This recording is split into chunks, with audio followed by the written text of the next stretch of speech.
Hello friends, ನಾನು B K free ಕ್ಲಾಸಸ್ಸಿಂದ Bahubali sir ಮಾತಾಡೋದು. ಭಾಳ ಜನ ಫೋನ್ ಮಾಡಿದ್ರಿ, ಸರ್ ನೋಟಿಫಿಕೇಷನ್ ಆಗೈತೆ ನೋಡಿರಿ ಸರ್, ಪ್ಲೀಸ್ ಸ್ವಲ್ಪ ಇನ್ಫಾರ್ಮೇಷನ್ ಮಾಡಿರಿ ಆಗೈತಿ ಅಂತೇಳಿ. ಸೊ ಏನು ಅಂತೇಳಿ, ಏರ್ಫೋರ್ಸ್ ಓಪನ್ ರ್ಯಾಲಿಯನ್ನು ನೋಟಿಫಿಕೇಷನ್ ಆಗೈತೆ.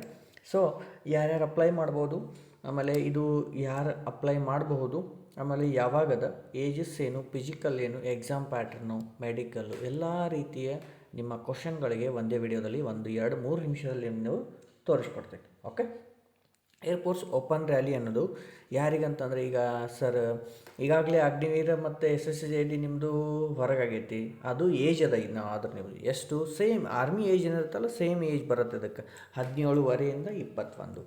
ಹೈಟ್ ಕೂಡ ಕಮ್ಮಿ ಅದು, ಎಷ್ಟು ಅದ ರೀ ಅದನ್ನು ಹೇಳ್ತೀನಿ. ಓಕೆ, ನೋಡ್ತಾ ಹೋಗೋಣ, ಲೇಟ್ ಮಾಡೋದು ಬೇಡ.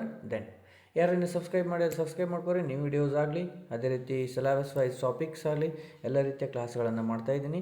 ಸೊ ಅವುಗಳ ನೋಟಿಫಿಕೇಷನ್ ಬರ್ಬೇಕನ್ನೋ ಬೆಲ್ಲೈಕನ್ ಕ್ಲಿಕ್ ಮಾಡಿರಿ, ಅದೇ ರೀತಿ ವಿಡಿಯೋನ ಶೇರ್ ಮಾಡಿರಿ.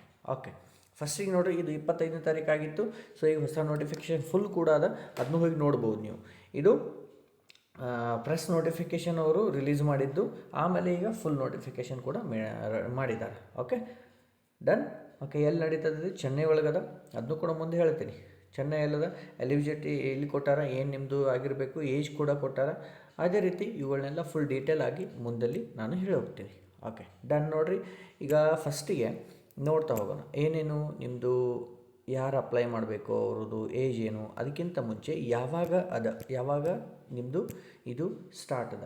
ಫಸ್ಟಿಗೆ ಏರ್ಫೋರ್ಸ್ ಓಪನ್ ರ್ಯಾಲಿ ಅದ. ಇದು ಮೇಲ್ಸ್ ಕ್ಯಾಂಡಿಡೇಟಿಗೆ 30 ಆಗಸ್ಟ್ 2025ನೇ ತಾರೀಕದ ಮತ್ತು 31ನೇ ತಾರೀಕದ 2 ದಿನ ಅವರಿಗೆ ಅದ. ಪುರುಷರಿಗೆ, ಮಹಿಳೆಯರಿಗೆ ಏನದಲ್ಲ ಅವರಿಗೆ 5/9/2025 ಮತ್ತು 6/9 2 ದಿನ ಅವರಿಗೆ. Okay, done.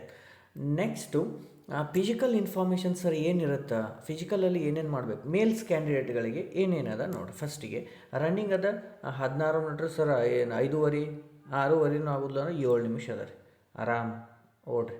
ಪುಷಪ್ಸು 10 ಅದಾವ, 1 ನಿಮಿಷ ಇರುತ್ತೆ. ಸಿಟಪ್ 10 ಇರುತ್ತೆ, 1 ನಿಮಿಷ ಇರುತ್ತೆ. ಸ್ಕ್ವಾಡ್ಸ್ 20 ಇರ್ತವೆ, 1 ನಿಮಿಷ ಇರುತ್ತೆ. ಹೈಟ್ ಮಾತ್ರ 152. ಭಾಳ ನಿಮಗೆ ಯೂಸ್ ಆಗೋದೇನು, ಹೈಟ್ ಮೇಲೇ ನೀವು ಯಾರು ಬೇಕಾದ್ರೆ ಅಪ್ಲೈ ಮಾಡ್ಬೋದು. ಆದರೆ ಏಜ್ ಕೂಡ ಎಷ್ಟದ ಅಂತೇಳಿ ಮುಂದಿನ ವಿಡಿಯೋದಲ್ಲಿ ನೋಡಿ. ಇದು ಪುರುಷರಿಗೆ ಫಿಸಿಕಲ್ ಇದು. ಓಕೆ, ದೆನ್ ಫೀಮೇಲ್ಸ್, ಮಹಿಳೆಯರಿಗೆ ಏನಿರುತ್ತೆ ರೀ, ಸೇಮ್ 16 ಮೀಟ್ರ್, ಆದರೆ ಇಲ್ಲಿ 8 ನಿಮಿಷ ಇರುತ್ತೆ. ಸೆಟಪ್ 10 ಇರುತ್ತೆ, 1.5 ನಿಮಿಷ ಇರುತ್ತೆ. ಸ್ಕ್ವಾಡ್ 15 ಇರುತ್ತೆ, 1 ನಿಮಿಷ ಇರುತ್ತೆ. ಹೈಟ್ ಕೂಡ 152. ಓಕೆ, ವೆರಿ ಇಂಪಾರ್ಟೆಂಟ್ ಆಗುತ್ತೆ. ಫೀಮೇಲ್ಸ್ ಕೂಡ ಭಾಳ ಇಂಪಾರ್ಟೆಂಟ್ ಇದು. ಇದೆಲ್ಲ ಆರಾಮ್ ಮಾಡ್ಬೋದು ಎಲ್ಲರೂ ಫಿಸಿಕಲ್ಲು. ಓಕೆ, ದೆನ್ ಏಜ್ ಬಂದ್ರೆ ಏನಿರುತ್ತೆ ಅದು ಕೂಡ ಅದ. ಇಲ್ಲಿ ಏಜ್ ಏನದ ನೋಡಿರಿ, 1/1/2005ರಿಂದ 1/7/2008 ಒಳಗೆ ಜನಿಸಿದಂತಹ ಎಲ್ಲರೂ ಅಪ್ಲೈ ಮಾಡಬಹುದು. ಏಜ್ ಅದಕ್ಕೆ ಏನು ಹೇಳಿದ್ದು, 17 21. ಓಕೆ, ದೆನ್ ನೆಕ್ಸ್ಟ್ ಏನಪ್ಪ ನಿಮ್ಮದು ಕ್ವಾಲಿಫಿಕೇಷನು, 12th ಈಕ್ವಾಲಿಟಿ ಇರಬೇಕು. ಅಂದರೆ ನೀವು PUC ಈಕ್ವಲ್ ಇರಬೇಕು. ಎನಿ ಸ್ಟ್ರೀಮ್ ಅಂತಂದ್ರೆ ನೀವು PUC, ಆಮೇಲೆ ಆರ್ಟ್ಸು ಅಥವಾ ಕಾಮರ್ಸು ಯಾವುದೇ ಇರಲಿ, ಎನಿ ಸ್ಟ್ರೀಮ್ ಅಂತ ಕೊಟ್ಟಾರೆ ನೋಡಿ. With 50% marks and 50% in English.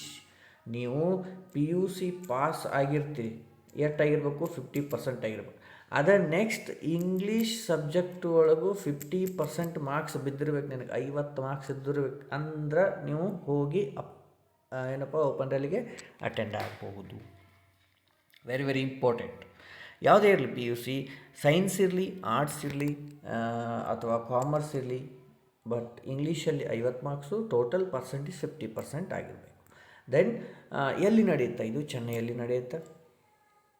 Okay, next exam ಹೆಂಗೆ ಸರ್, ಎಕ್ಸಾಮ್ ಏನು, ಲ್ಯಾಂಗ್ವೇಜ್ ಇಂಗ್ಲೀಷ್ ಮತ್ತು ಹಿಂದಿ ಒಳಗೆ ಎರಡೇ ನಿಮ್ಮದು ಲ್ಯಾಂಗ್ವೇಜ್ ಒಳಗೆ ಇಂಗ್ಲೀಷ್ ಇರುತ್ತೆ. ಅದು ಕೂಡ ಆಫ್ಲೈನ್ ಟೆಸ್ಟ್ ಇರುತ್ತೆ. ಏನಿರುತ್ತೆ ರೀ, ಆಫ್ಲೈನ್ ಟೆಸ್ಟ್ ಇರುತ್ತೆ, ಆನ್ಲೈನ್ ಇರೋಂಗಿಲ್ಲ. ಟೋಟಲ್ 45 ನಿಮಿಷಗಳ ಟೈಮ್ ಇರುತ್ತೆ. ಅಥವಾ ಅದರಲ್ಲಿ ಏನೇನಿರುತ್ತೆ, ಇಂಗ್ಲೀಷ್ 20 ಕ್ವಶನು 20 ಮಾರ್ಕ್ಸ್ ಇರ್ತವೆ. ಅದೇ ರೀತಿ ರೀಸನಿಂಗ್ ಪ್ಲಸ್ GK ಕೂಡಿ 30 ಕ್ವಶನು 30 ಮಾರ್ಕ್ಸ್ ಇರ್ತವೆ. Each question having 1 marks. ಅಂದ್ರೆ ಪ್ರತಿಯೊಂದು ಕ್ವಶನ್ಗೆ 1 ಮಾರ್ಕ್ಸ್ ಇರುತ್ತೆ. ನೆಗೆಟಿವ್ ಕೂಡ ಅದ, ಎಷ್ಟದ 0.25. ಅಲ್ಲೇ ಕಂಡಕ್ಟ್ ಮಾಡ್ಕೊಂಡು ಅಲ್ಲೇ ರಿಸಲ್ಟನ್ನು ಅನೌನ್ಸ್ ಮಾಡ್ತಾರೆ. Very important. ಅಲ್ಲಿ ನಿಮ್ಮದು ಫಿಸಿಕಲ್ ಆದ ನಂತರ ಅಲ್ಲೇ ಎಕ್ಸಾಮ್ ತೊಗೊಂಡು ಕಂಡಕ್ಟ್ ಮಾಡಿಕೊಂಡು ಅವೆಲ್ಲ ಸ್ಟೇಜ್ 1 ಸ್ಟೇಜ್ 2 ರಿಸಲ್ಟನ್ನು ಅಲ್ಲೇ ಬಿಟ್ಕೊಟ್ಟು ನಂತರ ಅಲ್ಲೇ ಕೂಡ ನಿಮ್ಮದು ರಿಸಲ್ಟನ್ನು ಅಲ್ಲೇ ಅನೌನ್ಸ್ ಮಾಡಿಕೊಂಡು ಮೆಡಿಕಲ್ ಟೆಸ್ಟ್ ಇರುತ್ತೆ. ಈ ಮೆಡಿಕಲ್ ಟೆಸ್ಟನ್ನು ನೀವು ಪಾಸ್ ಆದ್ರಿ ಅಂತಂದ್ರೆ ಫೈನಲ್ ಲಿಸ್ಟಲ್ಲಿ ನಿಮ್ಮದು ರಿಸಲ್ಟ್ ಬಂತಪ್ಪ ಅಂತಂದ್ರೆ ನೀವು ಅಲ್ಲೇ ನಿಮ್ಗೆ ಆರ್ಡರ್ ಕಾಪಿ ತೊಗೊಂಡು ಸುಮ್ಮನೆ ಬರಬೇಕಷ್ಟೆ. ಗೊತ್ತಾಯಿತು. ಎಲ್ಲ ಪ್ರೊಸೀಜರ್ ಅಲ್ಲೇ. ಅಥವಾ ಕೆಲವೊಂದು ಸಲ ಏನಾಗುತ್ತೆ ರೀ, ಮೆಡಿಕಲನ್ನು ನೆಕ್ಸ್ಟ್ ಡೇ ಪೋಸ್ಟ್ಪೋನ್ ಮಾಡ್ತಾರೆ ಅಥವಾ ನೆಕ್ಸ್ಟ್ ಡೇ ಇಟ್ಕೊತಾರೆ. 1-2 ದಿನದೊಳಗೆ ಪ್ರೊಸೀಜರ್ ಮುಗಿಯುತ್ತೆ. Okay, done. ಇಷ್ಟು ನಿಮ್ದು ಏನಪ್ಪ ಓಪನ್ ಡೆಲ್ಲಿ ಇನ್ಫಾರ್ಮೇಷನ್. ಬೇಕಾದ್ರೆ ನೀವು ಹೋಗಿ ನೋಟಿಫಿಕೇಷನ್ ಅದು ಏನಾಗೈತೆ ಅಲ್ಲಿ ನೋಡ್ಬೋದು. ಏನಾದ್ರು ಇನ್ಫಾರ್ಮೇಷನ್ ಇತ್ತನಪ್ಪ ಅಂತಂದ್ರೆ ನನಗೆ ಮೆಸೇಜ್ ಮುಖಾಂತರ ನೀವು ಕೇಳಬಹುದು. ಆದಷ್ಟು ಇವುಗಳಿಗೆ ನೀವು ಯಾರ್ಯಾರು ಎಲಿಜಿಬಿಲಿಟಿ ಅದೀರಿ, ಅಗ್ನಿವೀರ ಆಗಿಲ್ಲ ಅನ್ನೋರು ಫಿಸಿಕಲನ್ನು ಟ್ರೈ ಮಾಡಿರಿ. ಭಾಳ ಟೈಮ್ ಆರಾಮ್ ನೀವು ಓಡ್ಬೋದು, ಏನೂ ಅಂಥದ್ದೇನಿಲ್ಲ ಅಲ್ಲಿ. Okay, all the best. ಮತ್ತೆ ಇನ್ಫಾರ್ಮೇಷನ್ ಬೇಕಿದ್ರೆ ಕಾಂಟ್ಯಾಕ್ಟ್ ಮಾಡಿರಿ. ಅದೇ ರೀತಿ ವಿಡಿಯೋನ ಶೇರ್ ಮಾಡಿರಿ. ಯಾರಿನ್ನೂ ಸಬ್ಸ್ಕ್ರೈಬ್ ಮಾಡಲಿ ಸಬ್ಸ್ಕ್ರೈಬ್ ಮಾಡ್ಕೊರಿ. ಮತ್ತೆ ಮುಂದಿನ ಭೇಟಿ ಆಗ್ತೀನಿ. ಜೈ.